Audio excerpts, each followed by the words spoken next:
Hello. Hello and welcome to my webinar on low back pain and the low back pain relief guide. So who am I? My name is Miranda Uzo.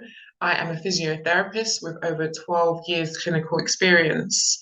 I've helped many people overcome back pain, and I myself have suffered from back pain and sciatica. During my time on the neurological ward, I had very heavy clients because they needed a lot of rehab. This caused me to have back pain. I was able to successfully treat my back pain and keep the symptoms and pain at bay while still carrying on having a physically demanding job. I am passionate about helping people with back pain to move and to live pain-free. In this video, you will learn the causes of low back pain, what triggers your low back pain, identify the likely causes of your back pain, how to manage your symptoms, and how the Back Pain Relief Guide program will help you alleviate your back pain. You are in the right place and continue to stay for this webinar. If you have constant low back pain, but this is not your first episode, you feel like you're losing control of your life due to pain, you're feeling hopeless that no one has the answers or can help you, you don't feel like you are currently being listened to, or you don't feel like you have been listened to in the past. It is impacting the time that you spend doing the activities that you love with loved ones also, and it's affecting your ability to work. This is the correct webinar for you if you are ready to actively commit to a program that gets to the root cause of your pain.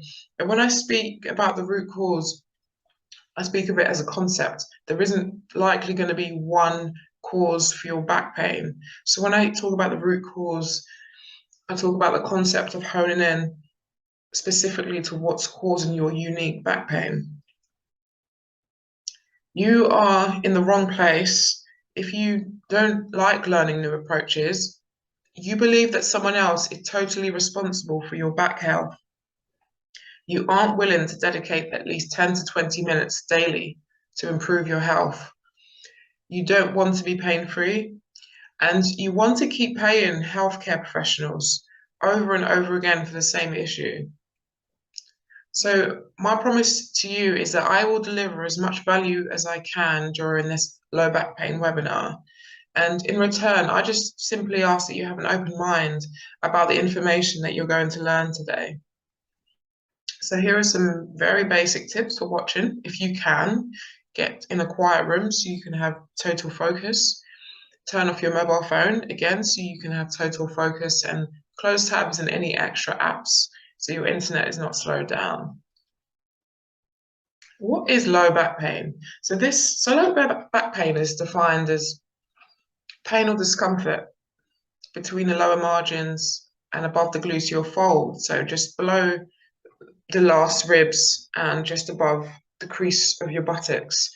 This is also in the presence or absence of pain down the leg, which a lot of you are aware of the name sciatica, the pain that runs down the leg. So what are the risk factors for low back pain? Age comes into play.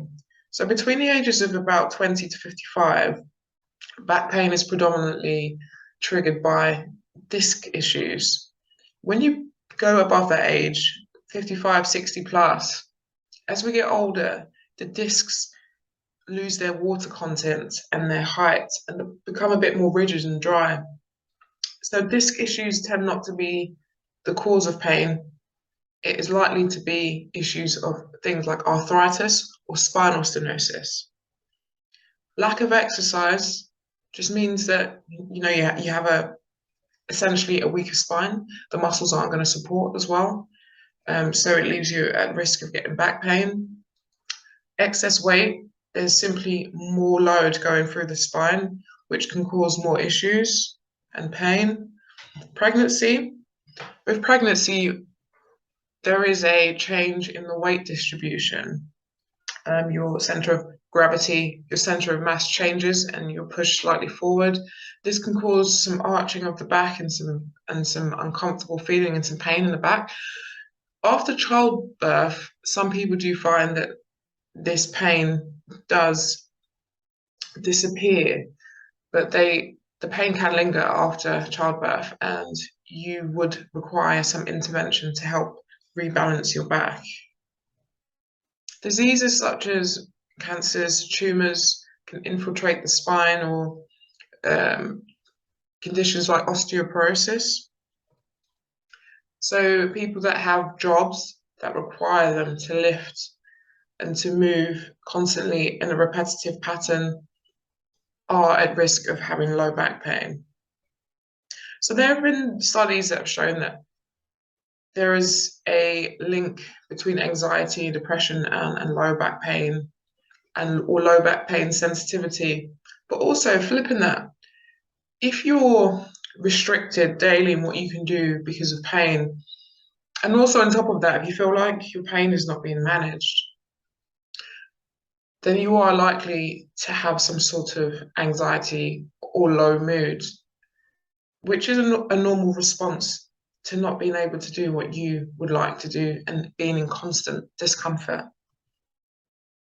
So smoking, there are a few reasons why smoking increases the risk factor for low back pain. It's because A, it reduces the blood supply, so the discs can deteriorate at a faster rate.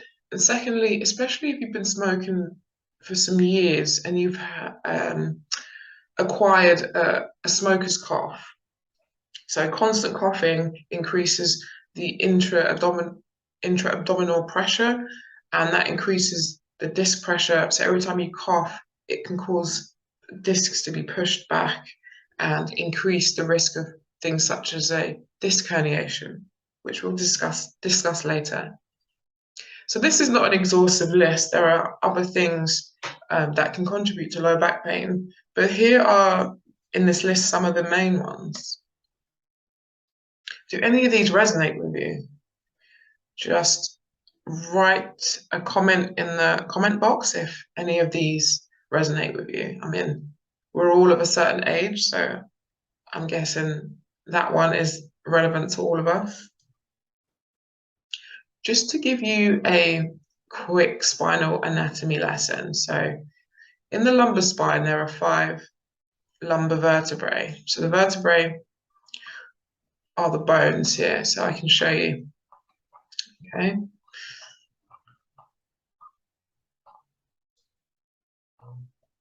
You have discs and you have nerve roots, and you have the sciatic nerve, which is composed of the last 2 nerve roots of the lumbar spine and the first 3 nerve roots of the sacral spine, okay?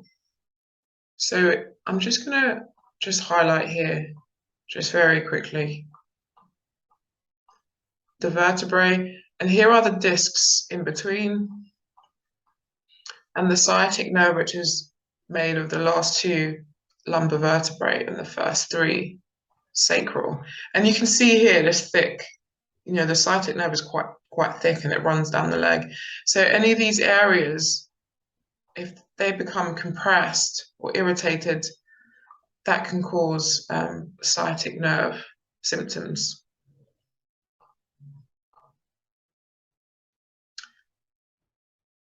So what is causing the symptoms of your low back pain? There are several structures. There are the discs, facet joints, narrowing of the foramen, which is the space that's created within the vertebrae, ligaments, and weak core muscles. So with the discs, I will show you there is the center, which is a gel-like soft substance called the nucleus pulposus. And on the outside here, it is surrounded by the annulus fibrosus. What can happen is this disc material can get pushed out, and you can have compression of a nerve root the nerves that we spoke about earlier, they come out at either side of the spine. As you can see in this picture here, the soft gel-like substance is being pushed posteriorly in the spine, and it is compressing the nerve root. So the nerves that supply either muscle or skin, that information carried by this nerve can be disrupted, so you can get some issues with pain or altered sensation. So with a facet joint, you can see here that the vertebral column posteriorly, so the back element, you have all these facet joints. And if you have a close-up now of the facet joint, you will see right here, and then right here, an even closer version. If there are any issues with the disc, so as we get older, we can lose the height of the disc. So as this becomes more compressed, there is less space here, which can cause wear and tear of the joint and cause something called arthritis of the spine. When this happens, there are bony growths called osteophytes that can form around the joint, which can make the joint very bulky. And as you can see here, this space sits close to the joint here. And what happens is, as these osteophytes and these bony growths become bigger, spaces here, which you remember the nerves exit through, the nerve roots exit through, become smaller. And now you have another source of compression and irritation to the nerve.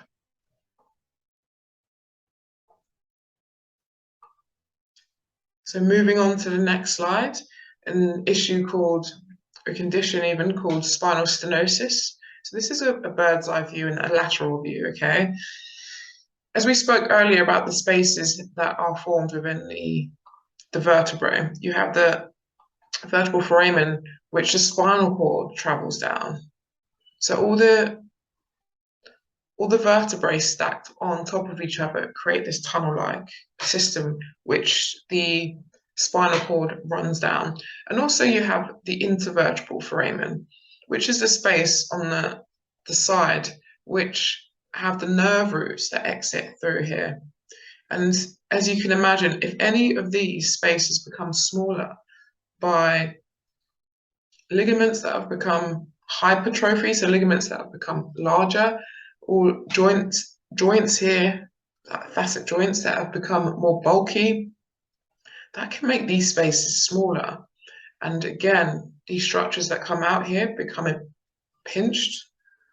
And also, the spinal cord, if that becomes pinched, you have issues with, heaviness of legs, altered sensations to the muscles that, the nerve supply. Okay, so if we move on to the next slide, we will see there are a number of spinal ligaments that sit within the vertebrae. You have anteriorly ligaments here, you have posteriorly ligaments here. And what can happen is, if we spend a lot of time sat down or bending forward, especially these ligaments on the back, there's something called creep that can happen, and they become unnaturally elongated.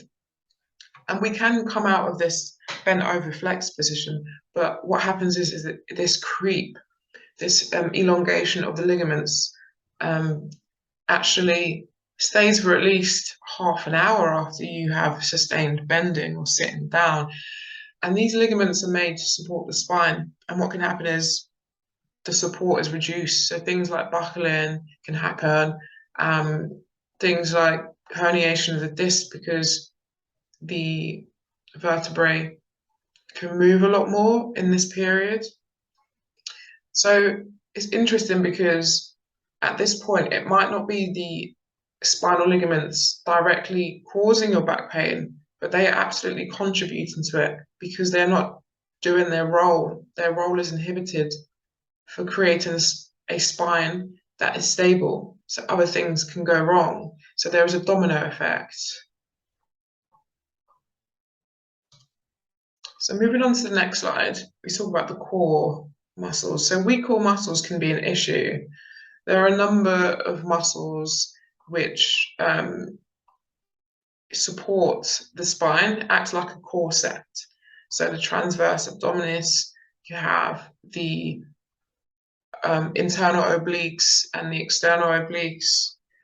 These act like a corset to support the spine, especially when we're moving our extremities. So anytime that you move your arms or your legs, there needs to be an engagement of your core muscles to engage to create spinal stiffness and stability so you can successfully carry out your daily tasks like reaching for a can on the cupboard without having back pain. Because if there isn't that rigidity caused by the muscles, it allows for movement within the spine, micro movements, which can cause pain because there are several structures within the back that are innervated by nerves.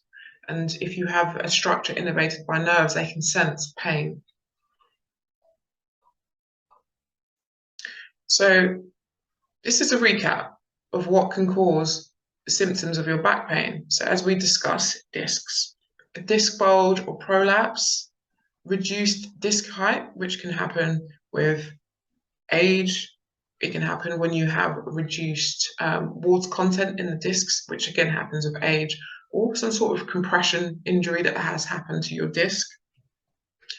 Facet joints, having arthritic joints, having spinal stenosis, so narrowing of the vital space within the vertebrae. And this can impinge the nerve roots and also cause pain and numbness to distal parts that the nerves supply. So as we discussed earlier, the sciatic nerve, which originates in the last two lumbar vertebrae and the first three sciatic, and that can cause this leg in the buttocks or as far down as in the foot, and weak core muscles, which allow for micro movements and contribute to back problems. So what are red flags? Red flags are used as physiotherapists as a screen for serious pathology masking as back pain. And what this system allows us to do and to be is to be the first line or the first person that a client goes to or a patient goes to if they are experiencing back pain. They don't always need to go to the general practitioner or their doctor. They can go to a physiotherapist because there are systems in place to make sure that if we see anything suspicious or sinister, that we refer on to the appropriate people. So the red flags, as I explained earlier, are indicators of a serious pathology. Issues such as Cauda-Equina syndrome, which is a rare and severe type of spinal stenosis where there is compression, and you can have symptoms like heaviness of legs, reduced power in the legs, and also it's going back, having altered sensation around the private area, having issues with your bowels or bladder, so not being able to empty your bladder properly or not even be able to have control of your bowels, so something called fecal incontinence. So things like spinal fracture as well. So if the patient has pain, which is severe, and they did report a history of a fall or some sort of trauma, and on top of that they have a history of something called osteoporosis, which can make you more susceptible to spinal fractures.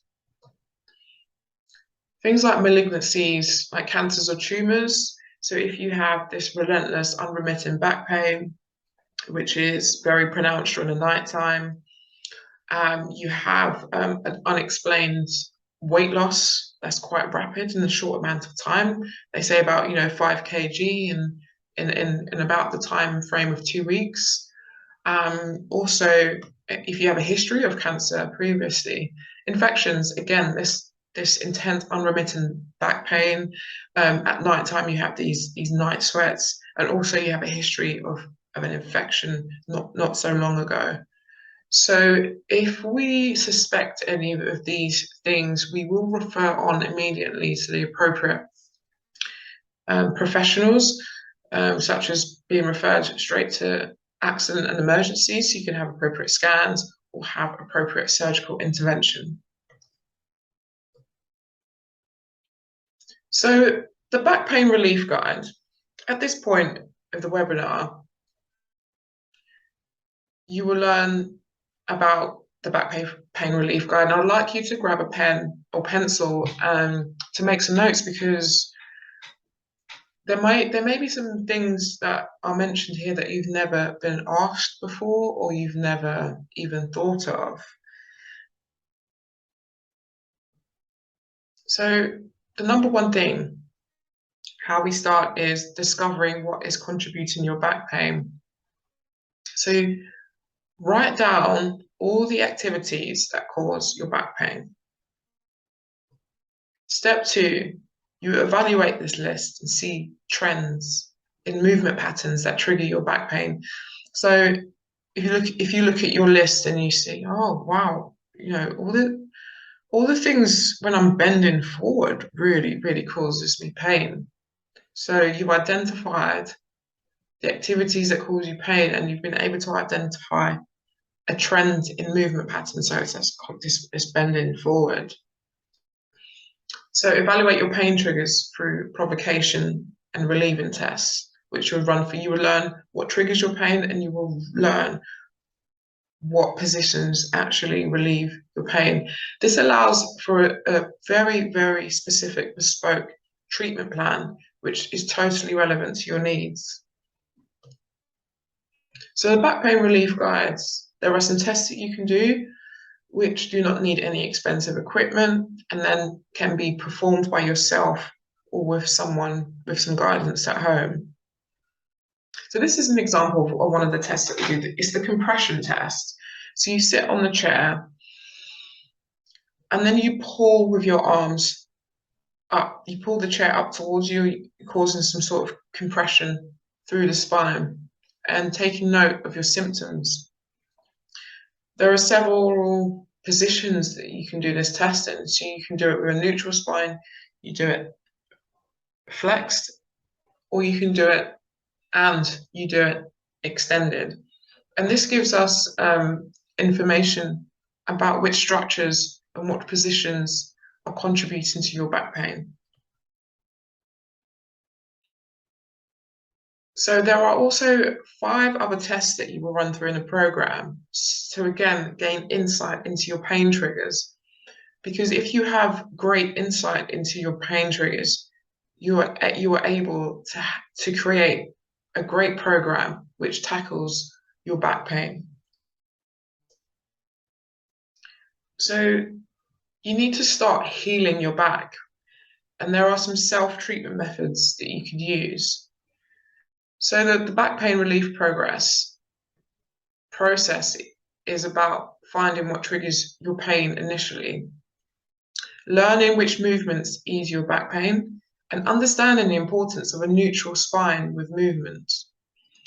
And it's also about learning or even relearning how to move correctly, because we've been moving in certain ways for so long, which undoubtedly will be contributing to our back pain. It becomes almost like a reflex action to move a certain way.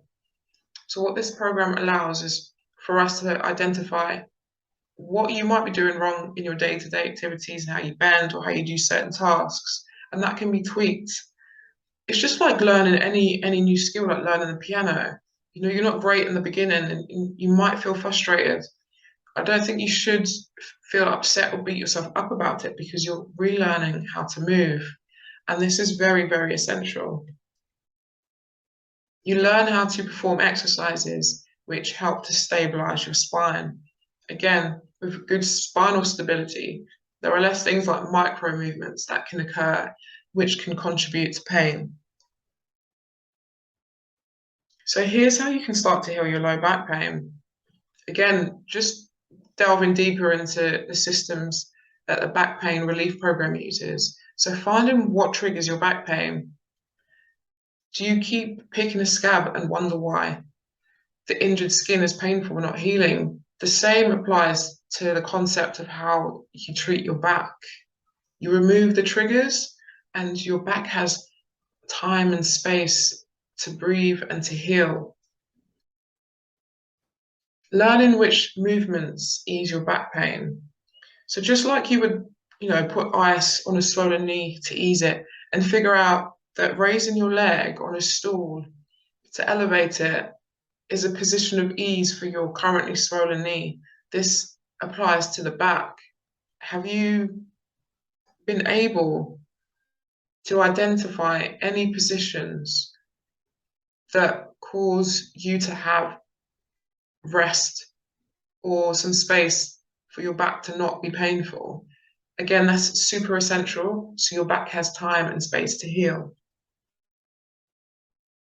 You understand the importance of a neutral spine, which we'll delve into in the course. You should understand, and you will understand, how a neutral spine is a strong spine and reduces the risk of having further injury. Again, this will be incorporated in how you move on a day-to-day basis and how you actually perform your essential work tasks, because I understand that everyone here has different occupations which have different physical demands. So again, that's the importance of having such a bespoke program and not a fixes all, because we all have ways that we need to move in our day-to-day lives that might not apply to everyone else. Learning how to move correctly. So there are ways in which you can use your hips and your shoulders during tasks, and movements that keep your spine in a neutral and strong position. And again, being able to groove and learn these movements so that you have the potential and you have the control of your back. So this program is about educating you and empowering you, so you no longer need to rely on anyone else. Because once you have this knowledge and this practice and this way to move, you can't really unknow it. So it empowers you, and it takes away the need for you to constantly need a healthcare professional and keep paying them over and over again for the same issues. So here's how you can start to heal your back. Again, just expanding on finding positions of ease. So here is an example of lying on your front with your forehead supporting on your hands and a pillow underneath, just the front of your pelvis there. So you can lie in this position. If you have some back pain, you lie in this position for about 3 minutes. If you do get into this position and within 3 to 5 seconds it exacerbates your pain, your pain levels go up, then please come out of this position and stand up. It might be that you need to find another position of ease which is suitable for you, because your back pain trigger might be different to the person who finds relief from this position. So do you understand low back pain a little more? Hopefully you do understand what might be contributing to your low back pain. If you don't feel like you know more at this point, I totally understand, because you can see that there are several elements that might be contributing to your back pain. And if you feel like you still feel lost, at least at this point you'll understand why your experience of back pain is different from another person's, and why what worked for them may not have worked for you. So there are a lot of people who have and who carry on experiencing back pain. It's fabulous that we all try and help each other out, and we're like, oh, this helped me do this exercise, and someone's told you that and you feel frustrated because you've tried it and it just either didn't work or it just made you feel worse. I hope this helps you understand, if this has happened to you, why. And gives you some hope as to, oh, there is, there is some help out there. I've just maybe not been doing the correct thing for my back. There are no magical quick fixes, but there is a logical, faster fix than guesswork. So if you have a systematic approach, you can make a positive progress than trying to guess and making a negative decline. This whole journey with the back pain, it should be a positive incline, but there will be dips. There'll be dips up and down, but it is essential to have guidance so you have this positive gain. So there are two types of people that you can be, and which one would you prefer? You can be in pain Patricia, who thinks that she needs to be doing basically just generic low back pain exercises, which are actually making her worse. She's now afraid to try new approaches as does not want to make her back feel any worse. She spends a lot of money on gimmick low back pain devices that don't actually work and takes a lot of painkillers. And what's frustrating is that she's actually finds that she's taking more and more painkillers, and there isn't actually a plan in place for her to start weaning it down. She's actually going in the opposite direction, which is making her feel frustrated. Or you can be Conscious Claire, who is a seeker who knows that only she can be responsible for her health. She has an open mind and loves to try new things and is committed to working hard on her health on a daily basis. She has her pain under control and does what she wants. And most importantly, she knows how to manage a painful flare-up should it arise. Which person would you rather be? Please leave a comment in the comment box if you would like to be Conscious Claire, put a 1, or you would like to be In Pain Patricia, just put number 2. Okay. I can see a few number 1s, which is great. Great.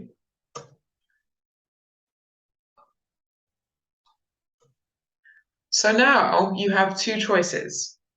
Choice 1, you can waste a ton of time and effort trying to figure this all out on your own. Or choice 2, you can fast track your results with the Back Pain Relief Guide coaching program. So here is some feedback from clients.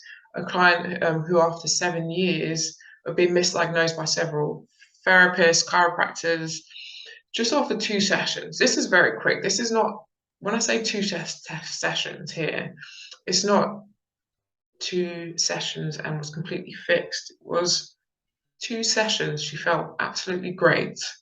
She was able to stand straighter and she felt more positive to carry on in the program. Also, another gentleman here who, after 6 sessions, felt his back feel stronger and felt comforted that the techniques that he was taught helped him to keep his pain at bay if he felt he was having a flare-up. Another person who's been suffering from back pain since 2008 is very positive in the program, feels like he's learning a lot and has so much hope because now he has his back pain under control. So what is the Back Pain Relief offer? So this is a 12-week guided back pain relief coaching program. You have weekly group coaching calls where you will learn how to alleviate your back pain, create a more resilient back, support for steady and faster progress than doing it alone, an individualized and specific treatment plan, as you will know that everyone's back pain is different. So it's very important to have a treatment plan which is specific to your needs. So also specific and bespoke exercises to restore endurance and strength to the vital muscles that support your back. And which is super, super important, teaching coping strategies so that you know what to do in a painful flare-up. I think that's one of the most scariest things is when you have a flare up and you cannot control what is going on, you feel out of control, it affects your day, it affects your mood, it is very, very overwhelming and it can be frightening. So having that empowerment to know what to do for your back is absolutely fantastic and priceless. You take control of your life again, which is super, super essential. So the back pain offer and its bonuses are you get a substantial £500 off the original price. So it's now priced at £997. You will also receive some fantastic bonuses. You have one-to-one coaching, which is worth over £1,000. Case reviews to make sure that your program is adjusted to your needs. Because not only are you going to have a bespoke program suitable to your needs, you will also have the ability to tweak if you find that that program is not quite right for your back at that moment. So this is worth nearly £300. And also you have access to a supportive community group to help guide you on your way to being able to maintain a back which is comfortable and pain-free. So begin your personalized journey today and become pain-free. I look forward to meeting you and working with you during your journey with your back pain and moving and becoming super independent with the management of your back. Take care, and I look forward to meeting you.